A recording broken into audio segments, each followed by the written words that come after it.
നിങ്ങൾ ഇതുവരെയും blessing time എന്ന ഈ യൂട്യൂബ് ചാനൽ സബ്സ്ക്രൈബ് ചെയ്തിട്ടില്ലെങ്കിൽ ദയവായി സബ്സ്ക്രൈബ് ചെയ്യുക. ബെൽ ഐക്കൺ പ്രസ് ചെയ്ത് നോട്ടിഫിക്കേഷൻ നിങ്ങൾക്ക് ലഭിക്കുവാനായിട്ട് ഉറപ്പുവരുത്തുക. ഞങ്ങൾ അപ്ലോഡ് ചെയ്യുന്ന എല്ലാ വീഡിയോകളും നിങ്ങൾക്കതൊരു അനുഗ്രഹമായി നിങ്ങൾക്ക് കാണുവാനും ആത്മീയ ശുശ്രൂഷകളിൽ നിങ്ങൾ പങ്കെടുക്കുവാനും ആത്മീയ ശുശ്രൂഷകൾ അനുഭവിക്കുവാനും സർവശക്തനായ ദൈവം നിങ്ങളെ സഹായിക്കട്ടെ. God bless you.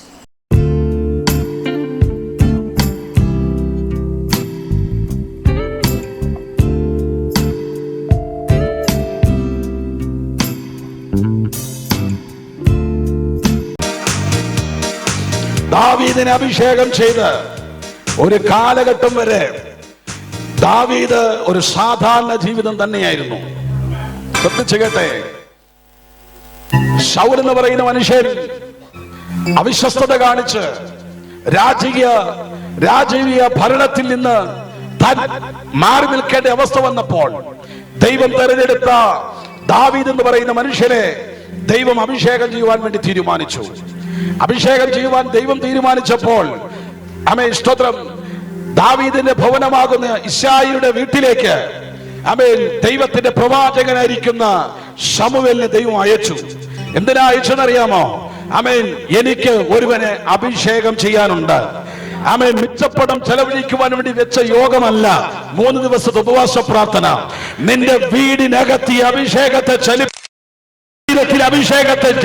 ചലിപ്പിക്കുവാൻ നീ പരാജയപ്പെട്ട 2023 ഓർത്ത് വിലപിക്കാനല്ല, നിന്നെ ജയിപ്പിക്കുന്ന 2024 ഒരഭിഷേകത്തെ ഈ പകലിൽ രാജേഷ് പാസ്റ്ററുടെ ഉള്ളിൽ ദൈവാത്മാവ് ഈ പ്രാർത്ഥനയ്ക്കൊരു നിയോഗം ഇട്ടത് എന്തിനെന്നറിയാമോ? നിന്നെ ഇന്ന് പകലിൽ ദൈവത്തിന് അഭിഷേകം ചെയ്യണം.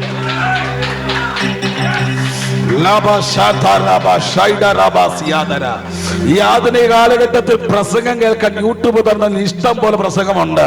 പക്ഷേ അതൊന്നും നോക്കാതെ സ്തോത്രം 3 ദിവസം ഈ ഹോളിനകത്തേക്ക് ജോലിയും സാഹചര്യങ്ങളൊക്കെ മാറ്റിവെച്ച് ഒരുമിച്ച് പ്രാർത്ഥിക്കാമെന്ന് പറഞ്ഞ് സഭയെ ഒരുമിച്ച് കൂട്ടിയത് ഒരു രാജകീയ അഭിഷേകത്തിലേക്ക്, ഈ പട്ടണത്തിലേക്ക് ദൈവത്തിനെ ഇറക്കാൻ.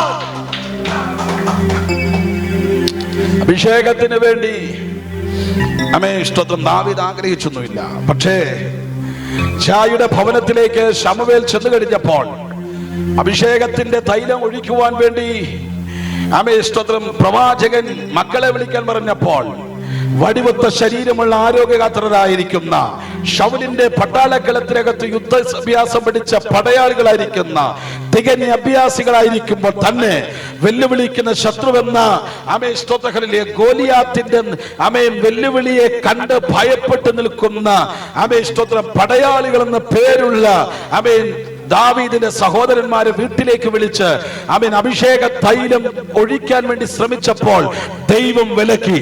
ഇന്ന് പകൽ ഞാൻ ആത്മാവിൽ പ്രവചിച്ചു പറയാം, മനുഷ്യൻ ഒഴിക്കണമെന്ന് വിചാരിച്ചവന്റെ മുകളിൽ നിന്ന് അഭിഷേക കൊമ്പിനെ തിരിച്ചിട്ട് മനുഷ്യൻ തിരസ്കരിച്ചതിന് രംഗത്തേക്ക് കൊണ്ടുവന്ന് അഭിഷേകം ചെയ്യുന്ന ഒരു വർഷമാണ് 2024.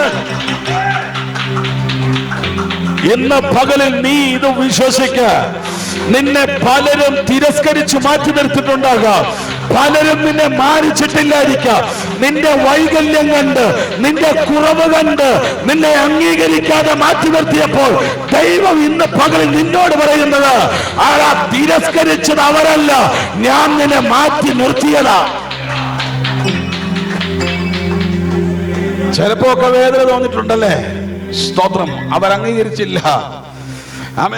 ചിലപ്പോ ഒക്കെ തോന്നിട്ടില്ലേ? അവരെ പോലെ അഭ്യാസം അറിയത്തില്ല, ശരീര ഭംഗിയില്ല. അതുകൊണ്ട് തന്നെ വീട്ടിൽ അപ്പന്റെ ആടുകളെ മേയ്ക്കാൻ വേണ്ടി ദാവീദിനെ വിട്ടു. സ്തോത്രങ്ങളിൽ ചിലപ്പോഴൊക്കെ ദാവീദ് ചിന്തിച്ചിട്ടുണ്ടാകാം, സാധാരണ വീടുകളിലൊക്കെ അനിയന്മാരെ പഠിപ്പിക്കാൻ വേണ്ടി ചേട്ടന്മാര് നേരത്തെ പഠനം നിർത്തി എന്ത് ചെയ്യാറുണ്ട്? ജോലിക്ക് പോകാറുണ്ട്. എൻ്റെ വീട്ടിൽ എൻ്റെ അമ്മയ്ക്ക് അവൻ 3 അനിയത്തിമാരാ.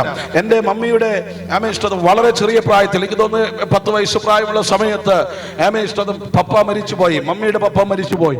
മരിച്ചു കഴിഞ്ഞപ്പോൾ വീട്ടില് 3 അനിയത്തിമാർ നിലനിൽക്കുന്നു. വളരെ ചെറിയ അനിയത്തിമാർ എന്ന് പറഞ്ഞാൽ പപ്പ മരിക്കുമ്പോൾ ഏകദേശം 3 വയസ്സ് പ്രായം കണ്ട് മാത്രമേ ഉള്ളൂ ഇളയ മമ്മിയുടെ അനിയത്തിക്ക്.